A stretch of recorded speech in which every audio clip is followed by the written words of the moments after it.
Good morning विद्यार्थी मित्रों। कक्षा 11 विषय भूगोल पाठ 10 पवन।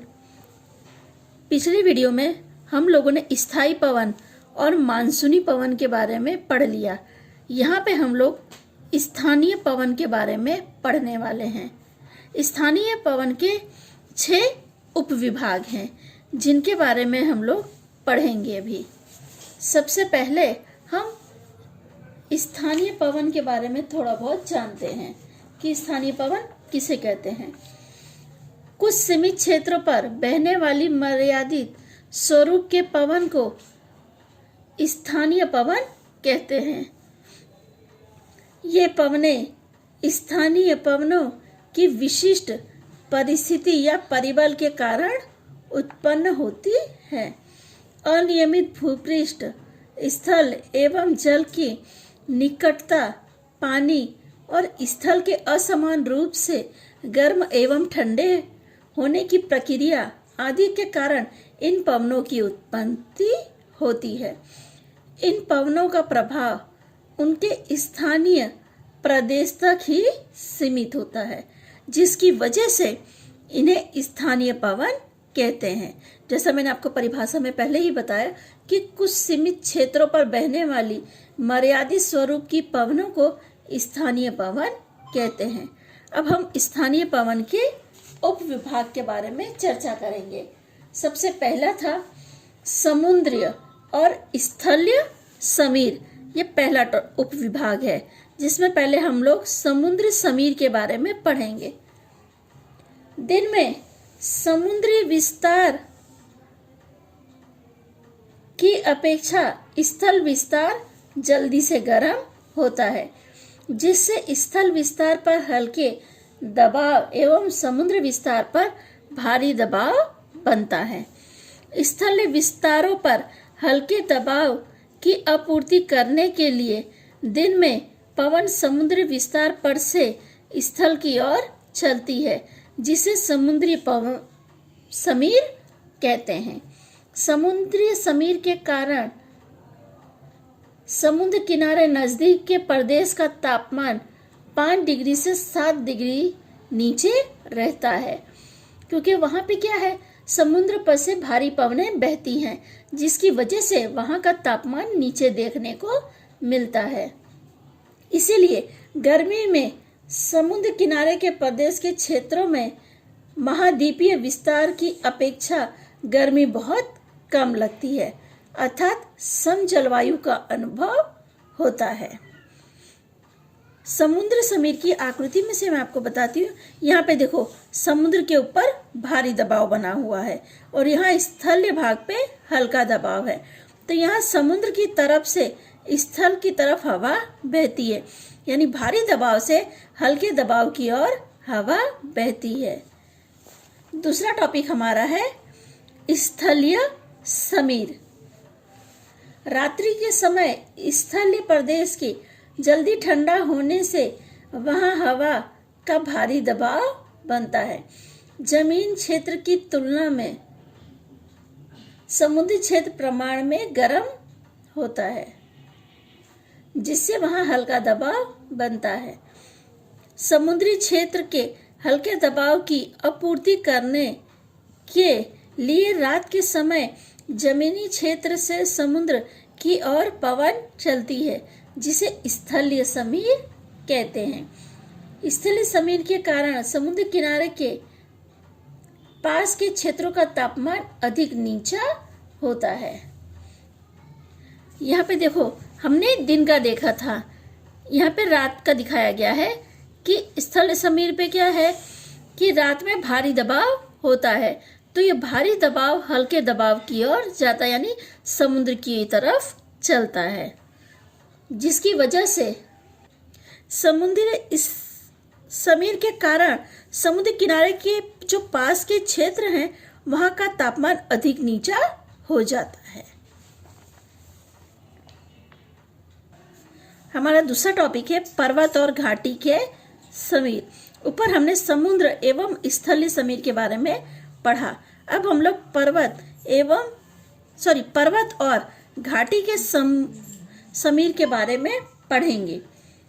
रात्रि में पर्वत के शिखर एवं ढाल जल्दी से ठंडे हो जाते हैं, जबकि घाटी के क्षेत्र प्रमाण में गर्म होते हैं।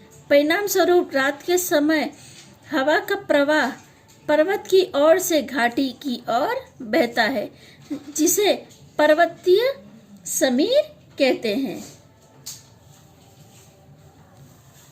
इन लहरों के कारण कई बार घाटी में कोहरा पैदा होता है। कहने का अर्थ है कि पर्वत के ऊपर से जो हवा चलती है उसे पर्वतीय समीर कहते हैं। ये पर्वत और घाटी के बीच के तापमान एवं दबाव की असीमित समानता के कारण उत्पन्न होता है। दिन में घाटी क्षेत्र की अपेक्षा पर्वतीय ढाल जल्दी से गर्म होता है। इससे ढाले पर की गर्मी हवा हल्की बनके ऊंचाई पर चढ़ती है और खाली जगह लेने के लिए घाटी की हवा पर्वत की ढाल की ओर से चलती है। घाटी से पर्वत के ढाल की ओर हवा का प्रवाह दिन के समय चलता है, जिसे घाटी समीर कहते हैं। यह घाटी समीर की परिभाषा है। तीसरा हमारा है, ये तीसरा उपविभाग है चीनू और फोहन। उत्तर अमेरिका में पैसिफिक महासागर पर से आने वाली गर्म और शुष्क पवन ठंडी की ऋतु में रॉकीज पर्वत की पूर्वी ढाल पर से उतरती है एवं पेरिस के मैदान का तापमान 2 घंटे में 15 से 25 डिग्री सेल्सियस तक बढ़ा देती है। इस गर्म पवन से पेरिस के मैदान में जमी बर्फ पिघलती है, जिसे रॉकीज पर्वत के पूर्व में रहने वाले किसान एवं पशुपालकों के खेती के लिए जमीन और पशुओं के लिए घास चारा पैदा होता है। यहाँ के लोग ठंडी से राहत का अनुभव करते हैं। इसी विशेषता के कारण रेड इंडियंस इस पवनों को चिनूक कहते हैं, जिसका अर्थ बर्फ भक्षी पवन होता है। क्योंकि यहाँ पे क्या है, ये पवनें आती हैं तो बर्फ गलना शुरू हो जाती है, जिसकी वजह से जो जमीन है और पशुओं के लिए घास चारा प्राप्त होता है, यानी खेती के लिए जमीन खाली हो जाती है, जिसकी वजह से, यानी कहने का अर्थ है कि ये पवनें जो हैं वो ठंडी पवनें हैं, गर्मी की पवनें हैं। गर्म पवन होने से ये ठंडे प्रदेश में जब आती हैं तो वहाँ की बर्फ को गलाने में मदद करती हैं, जिसकी वजह से इन्हें चिनूक पवन के नाम से जाना जाता है। चिनूक पवनों की तरह फोहन गर्म एवं तूफानी पवन है, जो दक्षिण दिशा से अल्प्स पर्वत को पार करके यूरोप, स्विट्जरलैंड के मैदानों में पवनों की ओर बहती है। वहां उन फोहन के नाम से जानते हैं।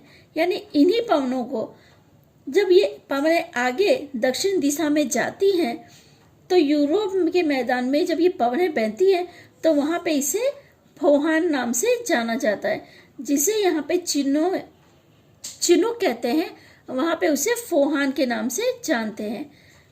पर्वत के ढाल पर से उतरते समय ये पवन घर्षण के साथ अधिक गर्म बनती हैं तथा अपनी गर्मी से बर्फ को पिघलाती हैं। इसलिए यहाँ पशुपालन प्रवृत्ति की जा सकती है। इन गर्म पवनों के प्रमाण के कारण अंगूर, मौसम्बी जैसे खट्टे रस वाले फलों की खेती के लिए लाभदायक है। इस वीडियो में हम लोगों ने 3 उपविभाग की चर्चा की, जिसमें पहला था समुद्र एवं स्थलीय समीर, दूसरा था पर्वत और घाटी के समीर, तीसरा था चिनूक और फोहन। ये 3 हमारे सिलेबस में थे, और जो बाकी के 3 उपविभाग हैं वो हमारे सिलेबस में नहीं रखे गए। यानी लू और नर्विस्टर 5वां है, मिस्ट्रियल एवं बोरा, और 6ठा है सिरुको और हर्मेंटन। ये जो 3 उपविभाग हैं ये हमारे में इस साल सिलेबस में नहीं रखे गए। यानी 3 उपविभाग रखे गए हैं और 3 नहीं रखे गए। इसके अलावा वायु राशि भी हमारे सिलेबस में नहीं है, और वातज्ञ इतना हमारे सिलेबस में इस साल नहीं रखा गया है। अनियमित पवन, चक्रवात और प्रतिचक्रवात ये हमारे सिलेबस में है, तो इनकी चर्चा हम लोग अगले वीडियो में करेंगे। ठीक है विद्यार्थी मित्रों, इसी के साथ मैं अपना वीडियो कंप्लीट करती हूँ।